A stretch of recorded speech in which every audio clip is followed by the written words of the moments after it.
Welcome back to the channel. In this video, we're going to be talking about the moves that Billy Napier has made to the coaching staff. Gators are parting way with defensive line assistant Sean Spencer and secondary coach Corey Raymond. Florida has parted ways with Corey Raymond and Sean Spencer on Monday night. And here it talks about the money that they're set to earn. I'm not going to read into that because that's none of my business. The development comes just days after the conclusion of Florida's disappointing 5-7 season, in which they were just 3-5 against SEC opponents. They were also 3-5 against SEC opponents the previous year, by the way, and closed the year with a mistake-filled 24-15 loss versus Florida State in Belhelm Griffin Stadium. The season featured historic lows as the Gator defense surrendered at least 39 points in 4 consecutive games. That's the longest streak in school history. So that means that over the final 4 games of the year, they played worse than Florida's 2020 defense, which is saying something. More yardage in a single game against LSU than ever before in program history. Florida's cornerback play was frequently problematic throughout the season, with day one starters Jalen Mitchell, Jason Marshall, and Jalen Camer underperforming at times and allowing a significant number of explosive plays, which they did. Still, the Gators gave up 9.1 fewer yards per game as a secondary than they did a year earlier. And it should be noted that Florida opted to promote Corey Raymond from cornerbacks coach to secondary coach, a move that came with a raise after that campaign. Florida's decision to have Corey Raymond and all the defensive backs came shortly after the conclusion of the 2022 season. Under Raymond's instruction, Florida's uh, under Raymond's instruction in 2022, two Florida cornerbacks, Devin Moore and Jaden Hill, ranked among the top 10 defensive players in terms of overall season grade, minimum 150 defensive snaps, and several players lauded Raymond for his coaching throughout the 2022 season. But sadly this year it just did not come to fruition. Um, if you saw Florida play, you saw that their secondary gave up a lot of big plays this year. The only real person in the secondary that was a day in and day out consistent playmaker who showed up was Jordan Castell, the freshman. And and Devin Moore looked good at times. Like if you watch the Florida State game, he kept Keon Coleman practically off the stat board. Like Keon Coleman did not have a good game against Devin Moore. But the problem with Devin Moore is that every time he starts to elevate, he gets hurt and then he's out of the fray again. Widely regarded as one of the college football's premier recruiters, Raymond joined Florida's staff prior to the 2022 season after 10 seasons in the same capacity at LSU, where he managed to land elite talent as well as maintain an exceptionally high level of secondary performance over the course of a number of years. Raymond was credited for being the primary or secondary recruiter for 8 5-star defensive backs at LSU. Names that included Derek Stingley, Kevin Tolliver, Eli Ricks, Christian Fulton, Jacoby Stevens, Sage Ryan, and Jamal Adams. I remember Jamal Adams. Raymond also assisted the Tigers in ultimately successful pursuit of former 5-star wideout Keyshawn Boute. Raymond has at Florida has secured commitments from a trio of defensive backs: Xavier Filsaime, Josiah Davis, and Teddy Foster. Florida's defensive line left much to be desired in 2023 as the unit produced a lowly 6.04 sack percentage, which ranked 70th in FBS. Outside of edge rusher Princely Uman Mielen, and I wasn't really a fan of his to begin with, who is coached by outside linebackers coach Mike Pearson. Florida's defensive front struggled to generate consistent pressure throughout the significant season, which contributed to significant defensive struggles.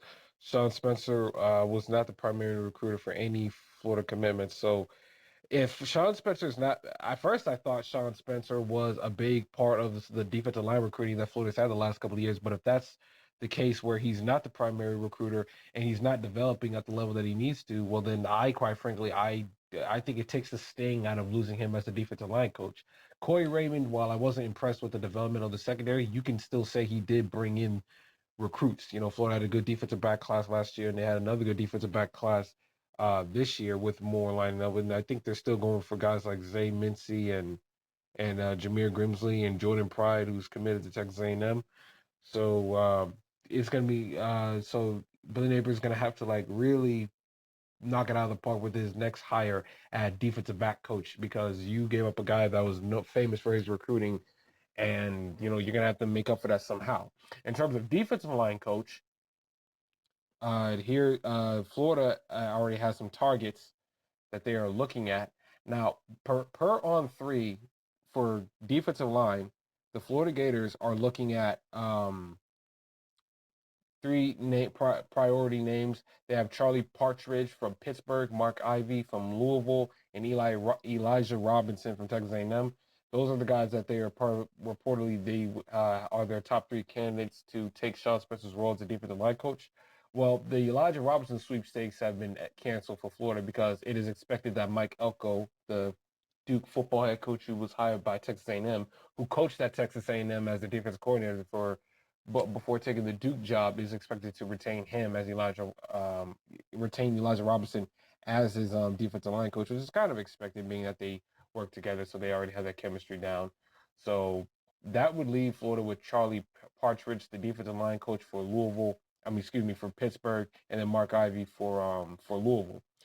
Now, from reports from the Sports Illustrated, who covers the Pittsburgh Panthers college football team, it appears that Charlie Partridge has the most interest in the Florida defensive line job.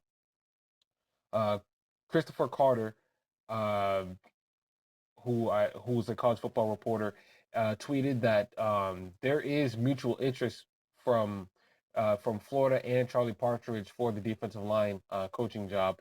Mr. Partridge has been the defensive line coach for the Pitt Panthers since 2017, and four times from 2017 to 2023, excuse me.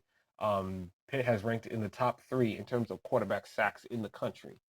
Now, obviously, that's also now impressive as that is. It is also in the ACC. There's no Georgia, there's no Tennessee, there's no Alabama, there's no LSU in that conference. So that could possibly be in part to the uh, the the level of competition in the ACC. So, but it would at least if Florida were to hire this guy, it would because he has the resume to back it up. Partridge has this is I'm reading a report from Sports Illustrated that covers the Pitt Panthers. Partridge has recruited and developed standout defensive linemen like Kalijah Cansey, a first round pick to the Buccaneers, Patrick Jones, Rashad Weaver, Jalen Twyman, and Deslin Alexandra, and others.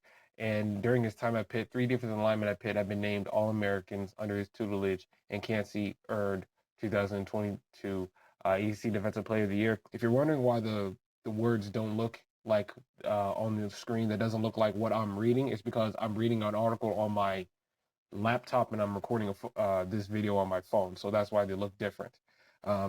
Here it is, another article to kind of support those claims on Pittsburgh Sports Now. It seems as Charlie Partridge is linked to high-profile openings across college football every single offseason, and usually down south in the SEC country, and it's proven true once again. Um, Gators Online, the Florida on three site, has listed Partridge as one of the defensive line coach candidates, along with the two gentlemen that I just mentioned. And from what I just read to you, it seems like Charlie Partridge has the most interest of joining Florida's job of the three. So um, there it is. I think Charlie Partridge would be a good addition to Florida for the defensive line job. Last couple of years, the defensive line play has been very, very, very disappointing. And even though the recruiting has been good, the defensive line recruiting has not been. The defensive line play has not been where it needs to be for Florida if they want to, compete at a high level. So there that is, and my thoughts on the defensive line coaching changes. If Billy Napier feels that this is what he needs to do, then I don't have an issue with it. Considering the fact that Florida was so bad this year, I don't think you can bring back the same coaching staff and expect your seat not to be hot after the way things just completely fell apart for you this completely fell apart for you this year. So at least I can say with Napier is that he does recognize, that there is an issue with the team and that he is making the effort now instead of waiting until it was too late to make those these decisions. So it will be good for the program to change things up and see if they could you know have different results this year as opposed to what they've had the last couple of years, which is just simply not good enough. Now that's for defense. Now those are the changes for the defensive side. I want Napier to still get rid of the two offensive line coach system. It has not worked at Florida. The offensive line development and the recruiting has not been there. So I expect Napier to continue to make changes to the offensive line coaching staff, the offensive line staff, and I do think he probably will hire an offensive coordinator. I don't know if he'll promote Russ Callaway, the tight ends coach, and make him the full time offensive coordinator and let him call the plays, or he'll hire somebody from the outside. But there's going to be more changes to be made at Florida, and I don't think that's a bad thing.